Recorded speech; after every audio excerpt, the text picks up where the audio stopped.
ต้มแต่ว่ายังบ่ทันพดทุกคนเลยหาซ้ำเอาเลยทุกคนเลยไม่โทรหลายนั่นก็สะพอนใส่บ่อืม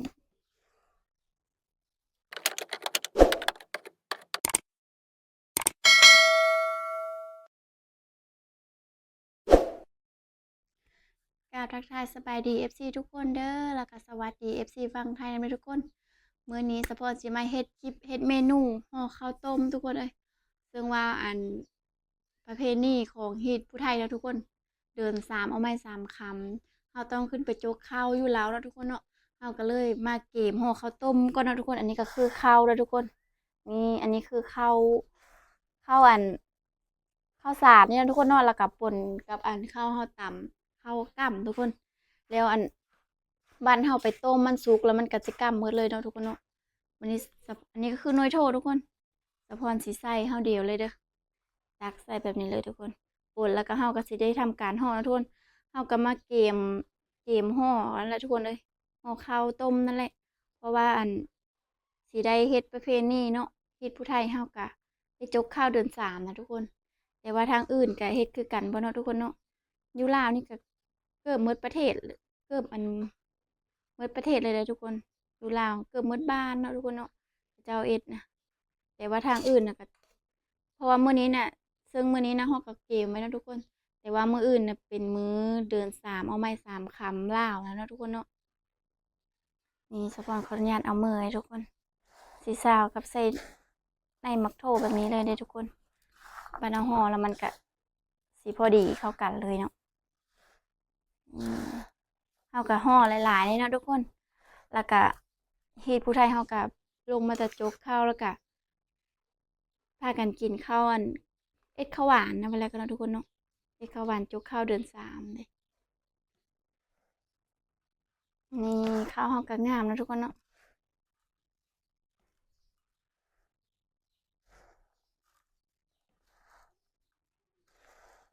อืมเดี๋ยวสะพรสิมาห่อได้นะทุกคนแบบว่าเฮ็ดตั้งแต่รุ่นต่อรุ่นมาเลยนะทุกคนเนาะตั้งแต่พ่อแม่ปู่ย่าตายายแต่เก่าเลยทุกคนเลยแล้วก็มื้อนี้เฮาก็สิมาห่อนะทุกคน อันนี้ก็คือใบตองเนาะสะพอนไปเอาอยู่ไหเลยเนาะทุกคนเดี๋ยวสะพอนสิมาห่อให้เบิ่งเด้อทุกคนนี่แต่กะห่อกับ่ได้งามเลยทุกคนแต่กะลุ้นไปนำกันเนาะกะพอห่อได้นะทุกคนเนาะนี่คือใบตองเฮามาเกมสี่ใบตองก็เนาะทุกคน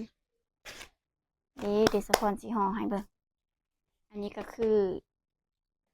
ใบตองเนาะเฮาก็สิมาตากเอาข้าวแบบนี้เด้อทุกคนสะพอนบ่ได้ใส่เมิดเนยมักโทมันหลายแล้วก็เลยบ่ได้ใส่เมิดเนาะ เอากลับมาทำการห่อแบบนี้เลยทุกคนนี่ค่ะภาพแบบนี้นะทุกคนเพราะว่าเราก็สิได้เกมเด้แบบว่าเดินสามไม่สามคำแล้วก็ไปสู้ขวัญเข้าอยู่ในเล้าเลยเดี๋ยวสะพรสิถ่ายคลิปให้เบิ่งนะทุกคนอืมอุปกรณ์เรากับแบบนี้เนาะทุกคนนี่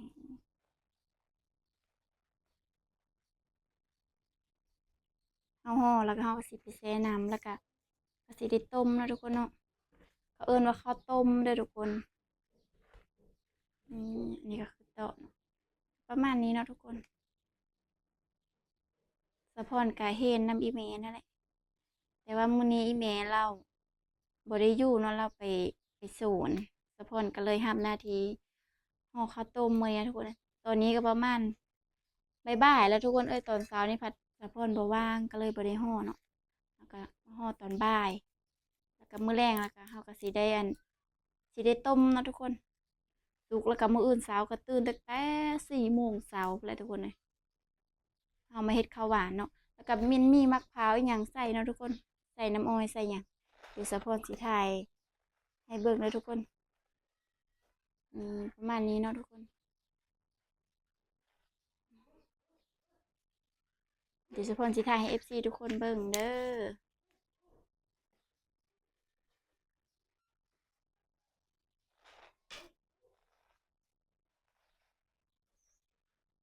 เดี๋ยวมันก็ปัดมันสุกแล้วมันอาจจะดำเฮาเดียวกับเนยโทเลยเด้อทุกคนข้าวกำนะสะพรได้ข้าวกำมาก็เลยป่นกับข้าวอันนี้มันบ่หลายเนาะได้ถ้วยหนึง พี่น้องให้พี่น้องให้มากเลยมาปนกัน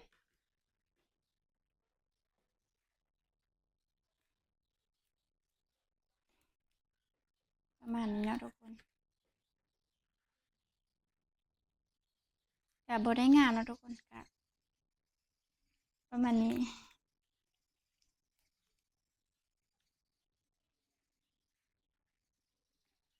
เดี๋ยวไปลุ้นน้ำกันตอนเฮ็ดเลยทุกคนเลยตอนนี้เขายังเกมห่ออยู่ใบตองเขาค่ะ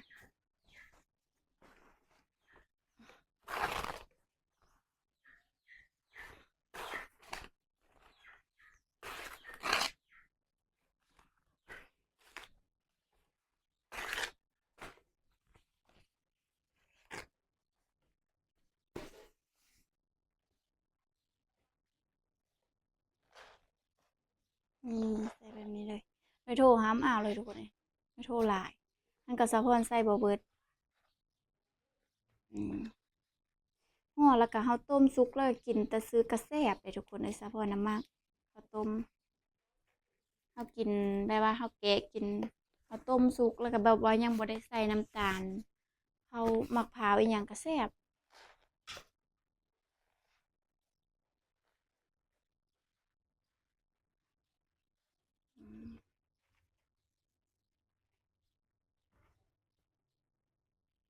เฮาก็สิมัดไปเลยเนาะห่อไปมัดไปเลยเนาะทุกคนยันมันพื้นดี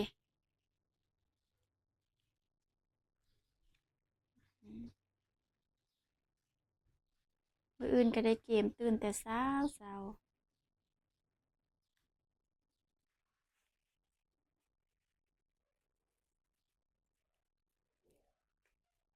สะพอนห่อก็ได้ประมาณนี้เนาะทุกคนแล้วสะพอนก็สิแช่น้ำเลยเนาะทุกคน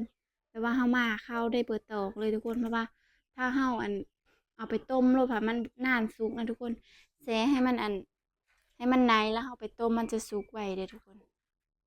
นี่สูตรมานำอีแม่เนาะอีแม่บอกว่าถ้าเฮาห่อแล้วก็เฮาเอาไปแช่แล้วก็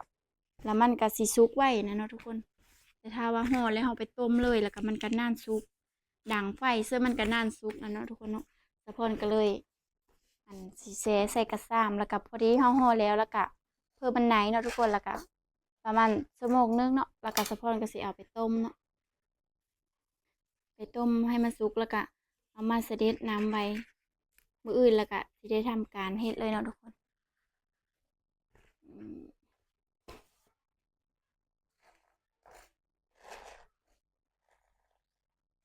ประมาณนี้เนาะทุกคนมาเด้อ FC ห่อข้าวต้มน้ำสะพอนมื้ออื่นสิได้กินข้าวหวานได้มื้ออื่น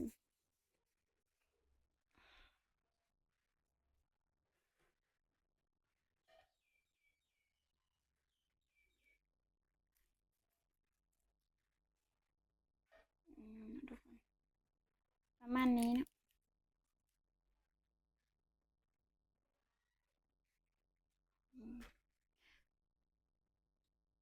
แล้วก็ได้10โคม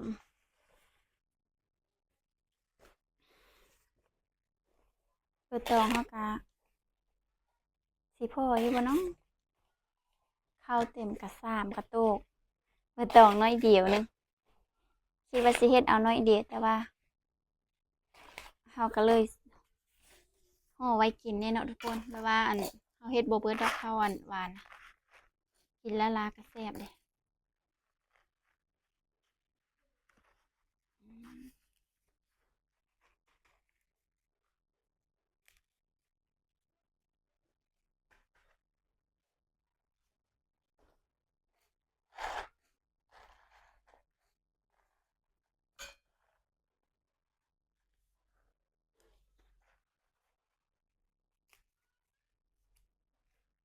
โคมใหญ่ๆเลยทุกคน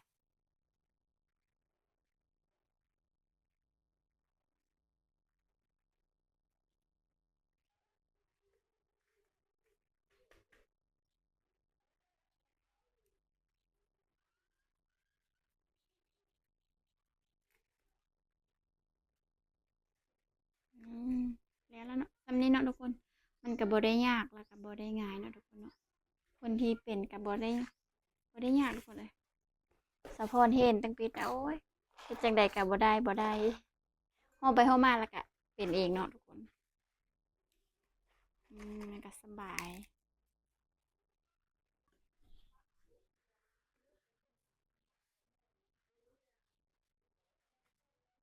นี่เนาะทุกคนสะพรก็ห่อได้2-3แล้วทุกคนเลยใกล้สิเบิดแล้วเนาะเบอร์ตองเฮาก็เบิดละห่อน้อยแล้วบัดนี้ทุกคนเบอร์ตองสั้นละอืมข้าวต้มเฮาก็ได้2-3แล้วเฮาก็แซ่ไปเลยทุกคนเพราะว่าถ้าเฮานั้นแล้วก็พอดีมันไหนแล้วเอาไปต้มเลยเบอร์ตองก็น้อยแล้วบัดนี้นะแต่ก็ข้าวเฮาก็ใกล้สิเบิดแล้วเนาะแต่อีกประมาณโคมนึงนี่แหละ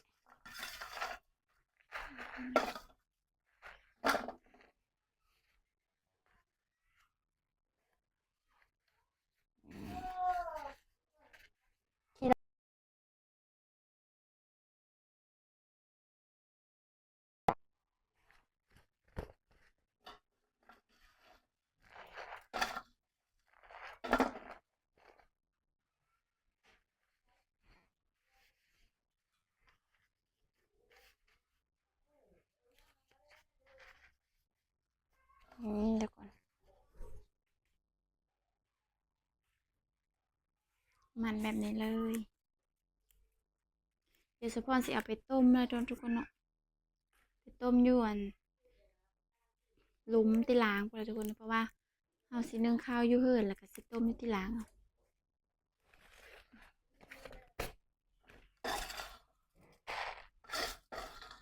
ห่อสุดท้ายแล้วเด้อทุกคนปีละเธอเด้อทุกคนเอ็ดข้าวอันนี้นะปีนึงเฮ็ดเธอนึงเนาะเดือน3เอาไม่3คำแล้วได้เฮ็ดทุกปีทุกคนเลยเพราะว่าเฮ็ดมาแต่ปู่ย่าตานายไปเลยทุกคนเลยสืบทอดกันมาหลายรุ่นแล้ว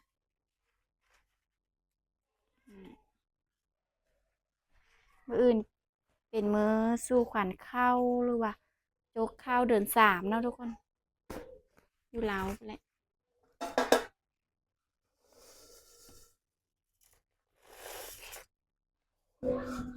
ไปแล้ว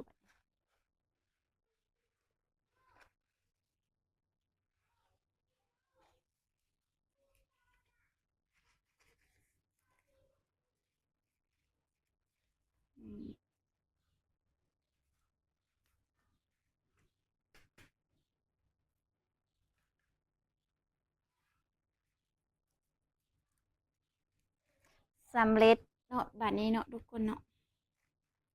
ข้าวต้มเฮาค่ะเดี๋ยวสะพรสิเอาไปต้มเลยบัดนี้นี่ทุกคนได้2-3แล้วบัดนี้พี่น้องเลยนี่เฮาก็สิแช่ไว้อีกประมาณ30 นาทีก็ได้เนาะเดี๋ยวเฮาก็สิเอาไปต้มเลยไปเบิ่งนำกันเลยทุกคนนั่นทุกคนตัดมาตอนเฮาสิไปต้มเลยทุกคนแต่พี่แต่สะพรว่าสิเอาหม้อนี่ทุกคนแล้วว่ามันบ่พอเนาะมันหลายข้าวต้มเฮาหลายโพดก็เลยสิเป็นหม้อใส่หม้อใหญ่เลยทุกคนเอาหม้อหยุ่มเลยเนาะเอาสิเก็บใส่แบบนี้เลยเนาะทุกคนเอาสิเอาลงไปต้มอยู่ที่หลังบ่ทุกคนเลยเพราะว่าอยู่เฮือนเฮานึ่งข้าวเนาะยังเฮ็ดกินรอบกินแรกอีก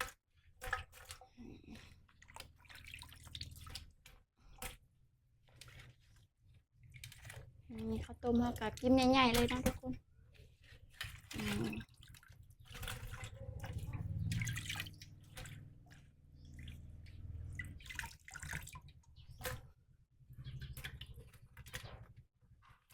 หม้อใหญ่เลยพี่น้อยจักหามลงได้จักเกิดแล้วนี่มาเบิ่งใกล้ๆเลยทุกคนนี่ข้าวต้มเฮาก็ประมาณนี้เนาะเดี๋ยวสะพรสิเอาลงไปต้มอยู่ที่หลังเลยเนาะทุกคน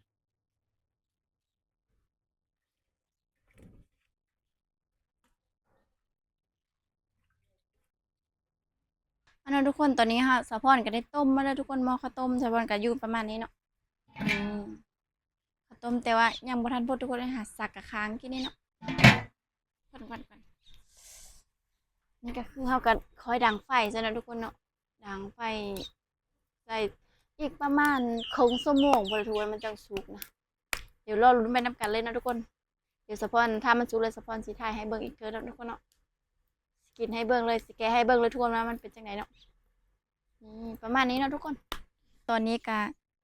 ค่ำมืดแล้วเนาะทุกคนเนาะสะพอนสิมาจอดเบิ่งข้าวต้มเลยเด้อนี่ตอนนี้ก็ข้าวต้มเฮาก็สุกแล้วเนาะทุกคนนี่ทุกคนเดี๋ยวสะพอนสิตักใส่อันกระตาไว้เลยเนาะทุกคนเพราะว่าให้มันเสด็จน้ำเด้อตอนเช้าเฮาก็สิได้เฮ็ดข้าวต้มน่ะสิได้เฮ็ดข้าวหวานนะทุกคนเนาะนี่สะพอนต้มไปชั่วโมงหนึงทุกคนเอ้ยคิดว่า30นาทีแต่ก็ยังบ่สุกเนาะเพราะไอ้เฮาก็มันบ่แห้งเนี่ยเนาะทุกคนก็เลยจนฮอดชั่วโมงหนึงก็เลยลงมาปรุงเลยตอนนี้นะทุกคนสะพอนสิเอาขึ้นไปซิมอยู่เทิงเฮือนพุ่นล่ะทุกคนเอ้ยเดี๋ยวเบิ่งนํกันเนาะว่ามันสุกบ่เนาะทุกคนข้าวต้มสะพอนก็ได้ประมาณนี้ทุกคนเอ้ยจนจะเต็มกระหย่างเนาะทุกคนเนาะเดี๋ยวสะพอนสิมาซิมให้เบิ่งเนาะทุกคนแล้วก็มาแกะเนาะว่ามันสุกหรือบ่สุกเนาะทุกคนเนาะนี่ข้าวต้มเฮาก็เดี๋ยวสะพอนสิแกะให้เบิ่งเลยเด้อนี่มันคือแตะเนาะนี่ทุกคนสะพอนสิแกะกินใหญ่ๆนี่เลยเนาะสุกหรือบ่สุกลุ้นนํกันนะนี่ทุกคนเดี๋ยวสะพอนสิแกะให้เบิ่งเด้อนี่นี่ทุกคนข้าวต้มเฮานี่โอ้ยกำเป็นตาแซ่บเลยทุกคนนี่เดี๋ยวสะพอนสิแกะอีกกินนี่เนาะมาเด้อทุกคนกินข้าวต้มตอนค่ำๆดึกๆแน่เนาะตอนนี้ก็ประมาณ7 โมง 8 โมงแลงอะทุกคนกินข้าวอิ่มละกินข้าวต้มต่อนี่ทุกคนเดี๋ยวสะพอนสิมาซิมเลยสุกบ่เนาะอืมครับทุกคนถ้าเอาใส่น้ำอ้อยแล้วกับคุณมะพร้าวใส่แห้งแซ่บทุกคนเลยข้าวหวานอืมแซ่บครับมาเลยทุกคนอืมเดี๋ยวสะพอนจะเป็นแบบนี้แล้วเนาะเอาสิการ์ดกินแบบนี้เลยเด้อทุกคนถ้ามันสมันแห้งแซ่บทุกคนอันนี้เอาขึ้นมาใหม่ๆ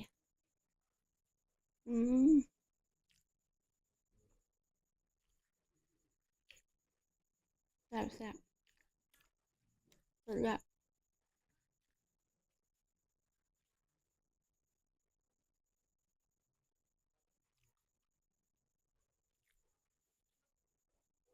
แล้วพ่ออยากกินจนหมดแล้วทุกคนนะ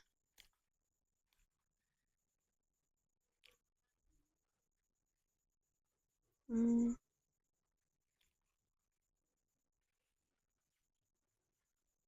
อันนี้ก็คือข้าวกล้ำมันทุกคนป่นข้าวแบบข้าวเหนียวข้าวนึ่งกินทุกมื้อแหละมันสีขาวเนื้อทั่วถ้ามาป่นกันแล้วมันกับกล้ำเข้ากันเลยอืมหมดทุกคนอืมครับ